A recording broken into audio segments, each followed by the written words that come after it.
کبھی آپ نے سوچا ہے کہ جب ہم رات کو سکون سے سوتے ہیں تو وہ کون ہے جو جاگتا رہتا ہے؟ جب ہم اپنے گھروں میں خوشی سے بیٹھے ہیں وہ کون ہے جو اپنی ماں، بیوی اور بچوں سے دور سرحدوں پر کھڑا ہے؟ دوستوں، یہ کہانی ہے ان ہیروز کی جو سب کچھ قربان کر کے ہماری حفاظت کرتے ہیں۔ یہ کہانی ہے پاکستان آرمی کی۔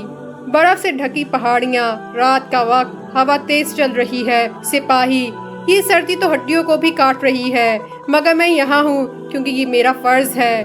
دوسرا سپاہی: بھائی، تمہیں گھر کی یاد نہیں آتی؟ ماں کی مسکراہٹ، بہن کی ہنسی۔ پہلے سپاہی کی نظریں آسمان پر ہوتی ہیں۔ یاد تو آتی ہے، مگر یہ سرحد ہی میرا اصل گھر ہے۔ اس کہانی کا سبق یہ ہے، اصل محبت ماں کی گود کے بعد اپنی دھرتی سے ہوتی ہے۔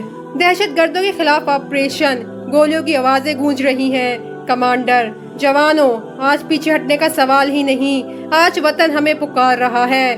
ایک جوان گولی لگنے پر کہتا ہے: امی، اگر میں واپس نہ آیا تو روئیے گا نہیں، آپ کا بیٹا شہید ہو گیا۔ ساتھ ہی اس کا سر اپنی گود میں رکھ لیتا ہے، آنکھوں میں آنسو بہتے ہیں۔ اس کہانی کا سبق یہ ہے، شہید کی موت قوم کی زندگی ہوتی ہے۔ گاؤں میں پانی بھر گیا ہے، لوگ چھتوں پر پناہ لیے بیٹھے ہیں۔ بچہ روتے ہوئے کہتا ہے: امی، ہم ڈوب جائیں گے۔ فوجی ہیلی کاپٹر سے آواز دیتا ہے: ڈرو نہیں، پاکستان آرمی آ گئی ہے۔ سپاہی بچے کو کندھے پر اٹھاتا ہے۔ عورت آنکھوں میں آنسو لیے کہتی ہے: بیٹا، اللہ تمہیں سلامت رکھے، تم ہی اصل ہیرو ہو۔ اس کہانی کا سبق یہ ہے، فوج صرف جنگ میں نہیں، مصیبت کی ہر گھڑی میں قوم کے ساتھ ہے۔ چھٹی پر آنے والا سپاہی گھر کے دروازے پر کھڑا ہے۔ ماں دوڑ کر بیٹے کو گلے لگا لیتی ہے۔ ماں: بیٹا، میری راتیں تمہیں یاد کر کے روتے گزرتی ہیں۔ سپاہی ماں کا ہاتھ چوم کر کہتا ہے: امی، آپ کی دعا ہی تو میری سب سے بڑی ڈھال ہے۔ ماں آنسو بھری آنکھوں سے کہتی ہے: اللہ کرے یہ دعا ہمیشہ تمہارے ساتھ رہے۔ اس کہانی کا سبق یہ ہے، ماں کی دعا سب سے بڑی حفاظت ہے۔ اسکول کے بچے کلاس میں بیٹھے ہیں۔ فوجی بطور مہمان آتا ہے۔ بچہ کہتا ہے: انکل، آپ ہمیشہ بندوق کیوں اٹھاتے ہیں؟ فوجی مسکرا کر کہتا ہے: یہ بندوق لڑائی کے لیے نہیں، تمہاری حفاظت کے لیے ہے۔ بچہ کہتا ہے: تو آپ ہمارے لیے جان دیتے ہیں؟ فوجی کہتا ہے: ہاں بیٹا، تاکہ تم پڑھ سکو، ہنس سکو اور ایک روشن پاکستان بنا سکو۔ اس کہانی کا سبق یہ ہے، فوج کا اصل مقصد جنگ نہیں، امن اور مستقبل کو محفوظ بنانا ہے۔ شہید کی قبر پر اس کے بیٹے کو لایا گیا ہے۔